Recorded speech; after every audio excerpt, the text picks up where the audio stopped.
Hare Krishna. Hare Krishna. So here we are. Alright. Anyway, Canto 3, Chapter 15, Text 23. Om Namo Bhagavate Vasudevaya. Om Namo Bhagavate Vasudevaya.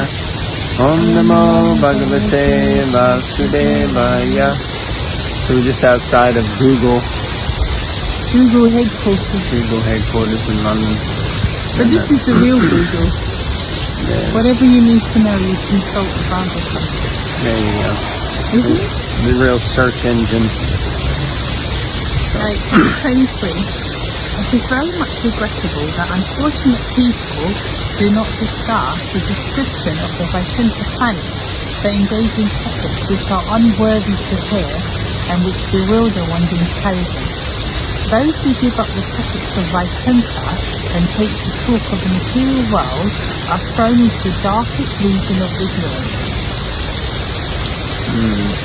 Tata. The most unfortunate persons are the impersonalists who cannot understand the transcendental variegativeness of the spiritual world. They are afraid to talk about the beauty of the Vaikuntha planet because they think that variegativeness must be material.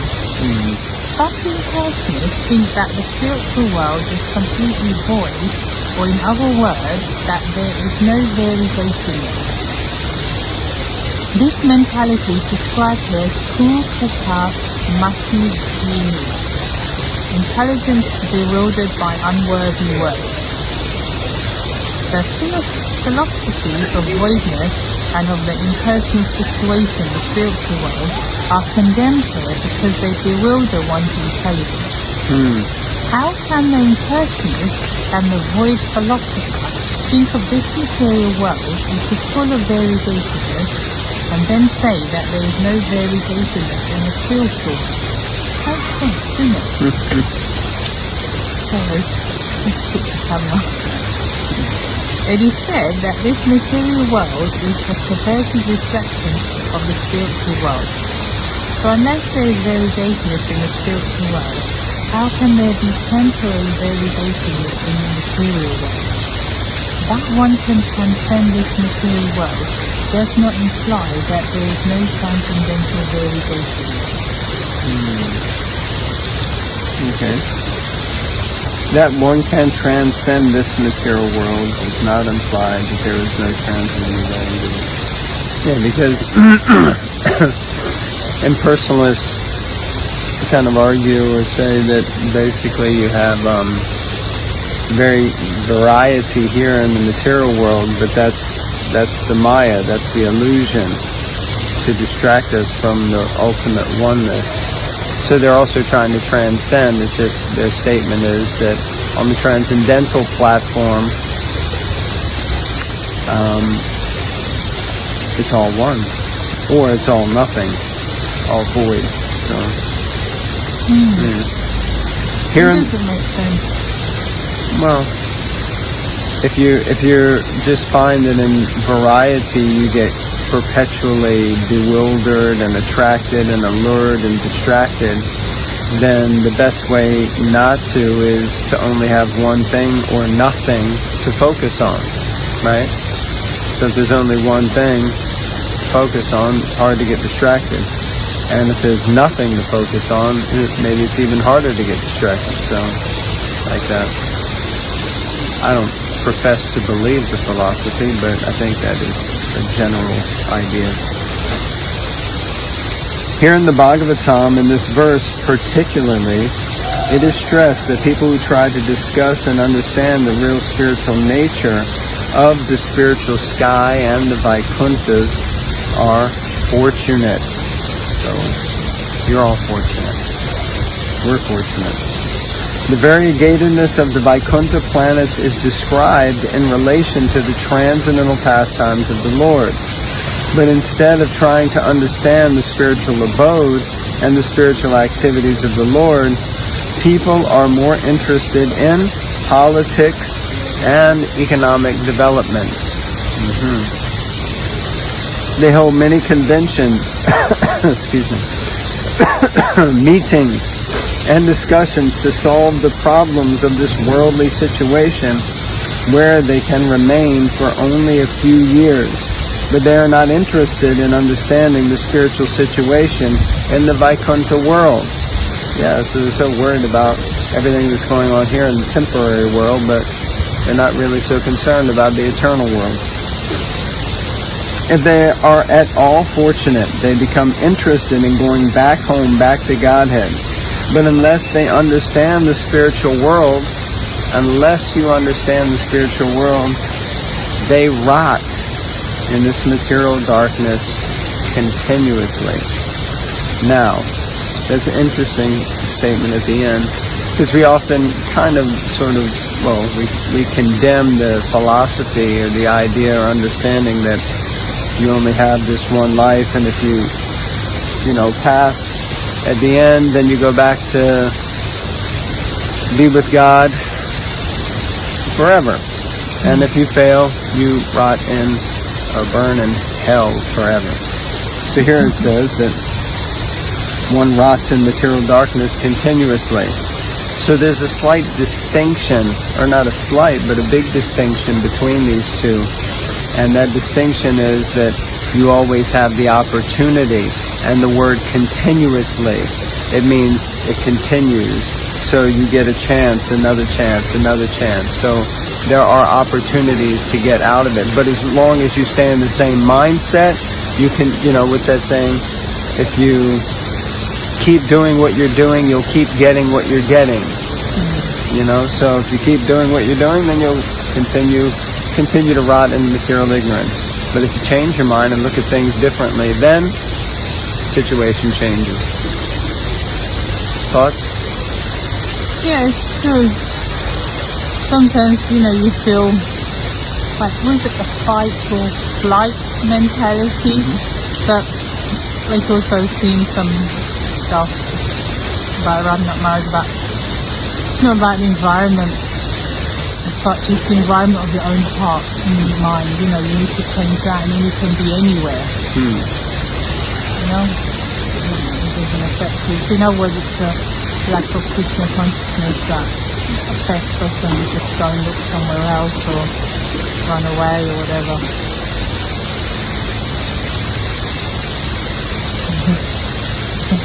Okay, we don't want to run away yet, do we? Okay, text 24. Lord Brahma said, "My dear demigods, the human form of life is of such importance that we also desire to have such life. For in the human form one can attain perfect religious truth and knowledge. If one in this human form of life does not understand the Supreme Personality of Godhead and His abode, it is to be understood that he is very much affected by the influence of external nature." Brahmaji condemns very vehemently the condition of a human being who does not take interest in the personality of Godhead and who stands into abode Vaikuntha. The human form of life is desired even by Brahmaji. Brahma and other demigods have much better material bodies than human beings. Yet the demigods, including Brahma, nevertheless desire some fancy pen on his iPad.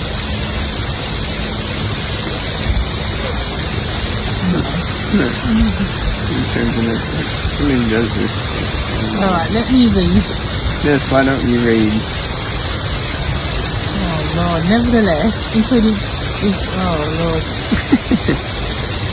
I'm sorry, I got distracted by me. Should be all one, then you don't get distracted. Yeah. I'm trying to make notes as she's typing, or as she's reading. So she got distracted. The human form of life is desired even by Brahmaji. Brahma and other demigods have much better material bodies than human beings. Yet the demigods, including Brahma, nevertheless desire to attain the human form of life because it is specifically meant for the living entity who can attain transcendental knowledge and religious perfection. It is not possible to go back to Godhead in one life, but in a human form one should at least understand the goal of life and begin Krishna consciousness. It is said that the human form is a great boon, because it is the most suitable boat for crossing over the Neptune ocean.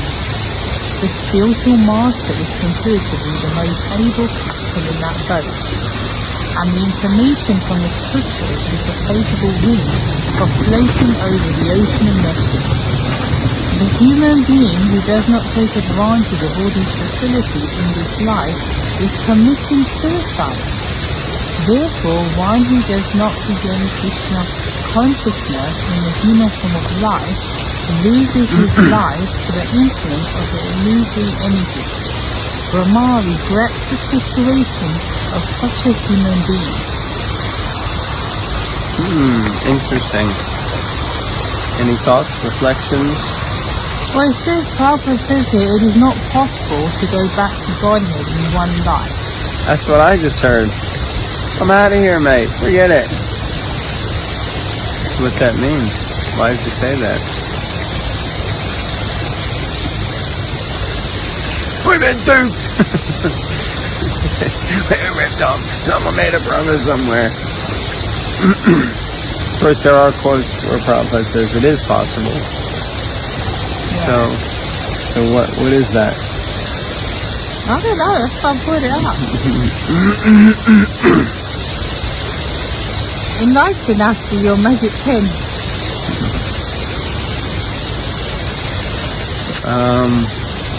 Yeah, I'm not sure. I made a note with 3 question marks.